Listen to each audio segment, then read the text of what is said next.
امی سے یہی بحث ہو رہی تھی کہ مجھے کپڑے بوتیک سے خریدنے ہیں۔ مجھے امی کے سلائی کیے ہوئے کپڑے بالکل بھی نہیں پہننے تھے، اور خاص کر اب تو شادی کی تقریب تھی۔ میری ضد تھی کہ اگر مجھے کپڑے خرید کر نہیں دیے گئے تو میں شادی میں شرکت نہیں کروں گی۔ شادی میرے ماموں کی بیٹی کی تھی، اگر کسی اور کی شادی ہوتی تو میرے جانے یا نہ جانے سے کوئی فرق نہیں پڑنا تھا۔ امی کے چہیتے بھائی کی بیٹی کی شادی میں اگر میں نہ جاتی تو خاندان والوں کو باتیں بنانے کا موقع مل جانا تھا۔ امی کو چاروں ناچار مجھے سوٹ خرید کر دینا ہی پڑا۔ یہی موقع تھا جب مجھے میری پسند کا جوڑا مل سکتا تھا۔ امی نے ثانیہ سے کہا کل ہی اسے بازار لے جاؤ اور اس کی پسند کا جوڑا دلا دو۔ شکر ہے اس نے بھی پیسے خرچ کرنے کی حامی بھری، اور نہ وہ تو اتنی کفایت شعار تھی، ہمیں کوئی بھی چیز بازار سے خریدنے نہیں دیتی تھی۔ ان کی یہی کوشش ہوتی تھی کہ گھر میں وہی چیز تیار ہو جائے تاکہ سستی بن سکے۔ میں اور ثانیہ دو بہنیں تھیں۔ ثانیہ بڑی تھی، وہ بھی امی کی طرح کفایت شعار اور صبر کرنے والی تھی، جبکہ میں اس کے بالکل برعکس تھی۔ میں ہمیشہ اپنی منمانی کرتی تھی اور مجھے اپنے حسن پر کافی ناز بھی تھا۔ ثانیہ کی رنگت سانولی تھی۔ ثانیہ نے کبھی امی سے کسی معاملے پر بحث نہیں کی تھی۔ امی جو بھی کہتی وہ بلا چوں چرا کیے ان کی بات پر عمل کر لیتی۔ آج کل ثانیہ کی منگنی کی باتیں ماموں کے بیٹے سے ہو رہی تھی۔ سب کا یہی خیال تھا کہ ثانیہ کی منگنی ماموں کے بیٹے سے کر دی جائے۔ ایک بار ماموں نے ہی امی سے اس بات کا ذکر کیا تھا۔ امی کو تو کوئی اعتراض نہیں تھا۔ میں کل ہی ثانیہ کے ساتھ بازار چلی گئی اور خوبصورت جوڑا اپنے لیے خرید کر لائی۔ جب میں نے گھر آ کر وہی جوڑا پہنا تو امی بھی تعریف کیے بنا نہ رہ سکیں۔ کل مہندی تھی، سو ہم سب لوگ آج ہی ماموں کے گھر جا رہے تھے۔ ہم نے پیکنگ کل ہی مکمل کر لی تھی۔ میں نے نیا جوڑا بڑی احتیاط کے ساتھ اپنے بیگ میں رکھا۔ ماموں نے اپنے بیٹے کو گاڑی دے کر بھیجا تھا، سو ہم سب اس کے ساتھ ماموں کے گھر آ گئے۔ شادی والے دن میں نے وہی جوڑا زیبتن کیا جو میں اپنی پسند کا خرید کر لائی تھی۔ سب نے میری خوبصورتی کی تعریف کی۔ ہم لوگوں کی واپسی ایک ہفتے بعد ہوئی۔ امی اور ابو تو تیسرے دن ہی واپس آ گئے تھے، جبکہ میں اور ثانیہ وہاں ایک ہفتہ رہیں۔ گھر آ کر میں نے تسلی سے اپنی ساری تصاویر دیکھیں۔ میں بہت زیادہ خوبصورت لگ رہی تھی۔ شادی میں ایک دو لڑکوں نے میرے ساتھ فری ہونے کی کوشش کی، لیکن میں نے انہیں اگنور کر دیا۔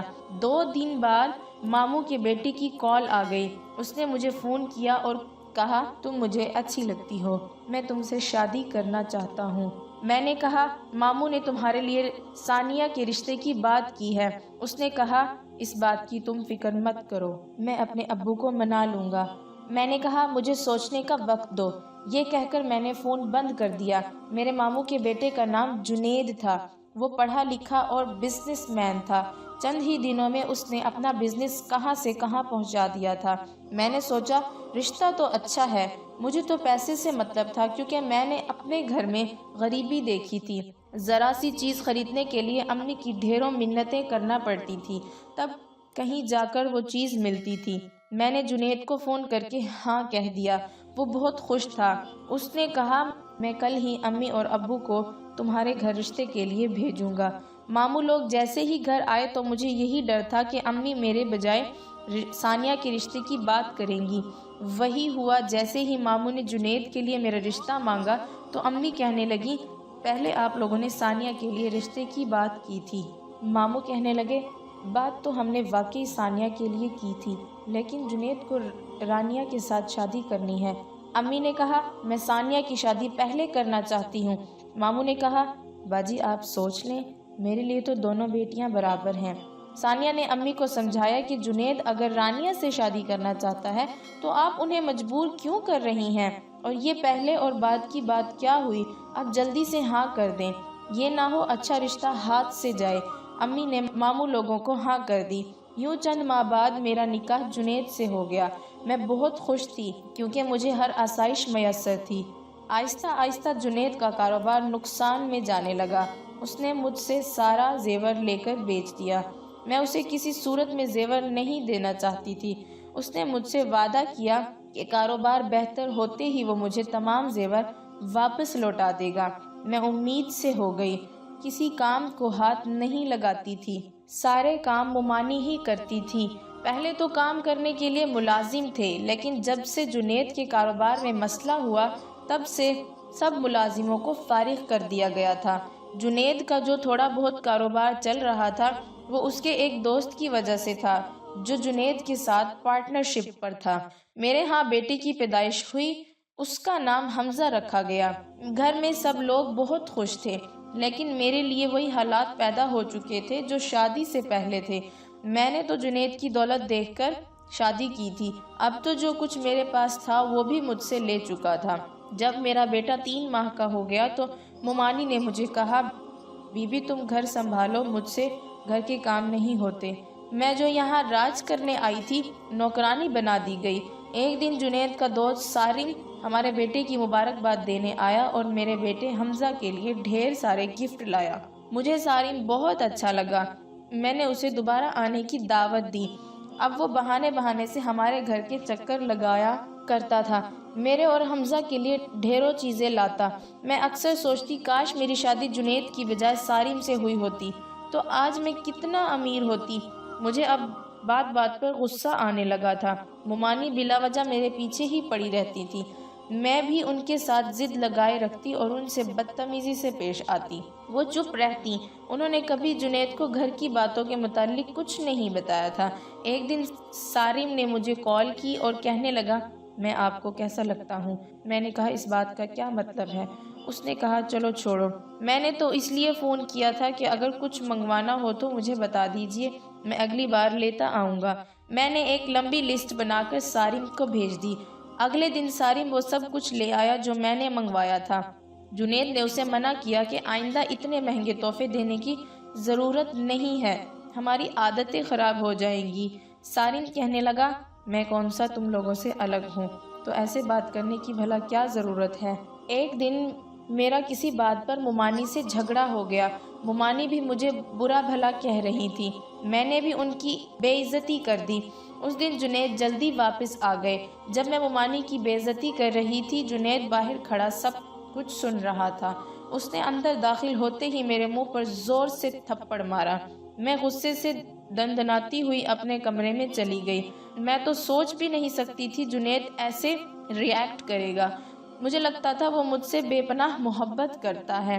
اس دن کے واقعے کے بعد میں نے اس سے سیدھے منہ بات تک نہیں کی۔ میں نے اپنے بیٹے حمزہ کو ساتھ لیا اور امی کے گھر واپس آ گئی۔ جنید نے بھی 1 ہفتے تک مجھ سے رابطہ نہیں کیا۔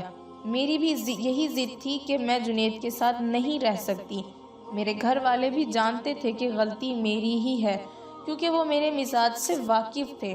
میں نے امی سے کہا مجھے طلاق چاہیے۔ وہ میرا فیصلہ سن کر حیران رہ گئیں، انہیں مجھ سے اس انتہا کی امید نہیں تھی۔ جنید مجھے لینے بھی آ گیا، لیکن میں اس کے ساتھ واپس نہیں گئی۔ میں نے اسے بھی کہہ دیا کہ میں اب تمہارے ساتھ نہیں رہ سکتی، مجھے اب طلاق چاہیے۔ وہ چپ چاپ واپس چلا گیا۔ 2 دن کے بعد اس نے مجھے طلاق نامہ بھجوا دیا۔ میں نے فوراً سارم سے رابطہ کیا، وہ تو جیسے اس انتظار میں تھا۔ اس نے کہا جب تم کہو گی ہم نکاح کر لیں گے۔ میں نے اسے کہا تم میرے گھر رشتہ لے کر آؤ۔ میں نے امی سے اس سلسلے میں پہلے ہی بات کر لی تھی۔ امی نے میری کسی بات کا کوئی جواب نہیں دیا، وہ چپ رہیں۔ اگلے دن سارم خود رشتہ لے کر آ گیا۔ اس نے امی سے میرے رشتے کی بات کی۔ امی کہنے لگی تم آج ہی اسے یہاں سے نکاح کر کے لے جاؤ۔ اگلے دن سارم چند لوگوں کے ساتھ آ کر مجھے نکاح کر کے یہاں سے لے گیا۔ مجھے اپنے بیٹے کی بھی کوئی فکر نہیں تھی۔ میں سارم کے ساتھ اس کے گھر آ گئی۔ اس کا گھر اتنا شاندار تھا کہ میں نے ایسا گھر زندگی میں پہلی بار دیکھا تھا۔ بڑی بڑی گاڑیاں کھڑی تھیں جو میں نے خواب میں بھی نہیں دیکھی تھی۔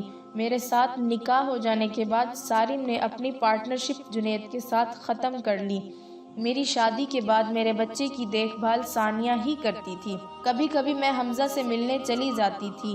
حمزہ ثانیہ کے ساتھ اٹیچ ہو گیا تھا۔ یہ سب صورتحال دیکھتے ہوئے امی اور ممانی نے یہ فیصلہ کیا کہ ثانیہ کی شادی جنید کے ساتھ کر دی جائے۔ جنید تو شادی کے لیے راضی ہی نہیں تھا، ثانیہ کی وہی مرضی تھی جو امی کی تھی، سو ثانیہ کی شادی جنید کے ساتھ کر دی گئی۔ ثانیہ نے حمزہ کو اپنے بچے کی طرح پالا۔ جنید البتہ اس شادی سے خوش نہیں تھا، وہ آج بھی مجھ سے محبت کرتا تھا۔ اسے محسوس ہوتا تھا کہ میری طلاق اس کے میرے ساتھ سخت رویے کی وجہ سے ہوئی ہے۔ شادی کے 2 سال بعد مجھے معلوم ہوا کہ سارم باپ نہیں بن سکتا۔ اس نے یہ بات مجھ سے بھی چھپائی تھی۔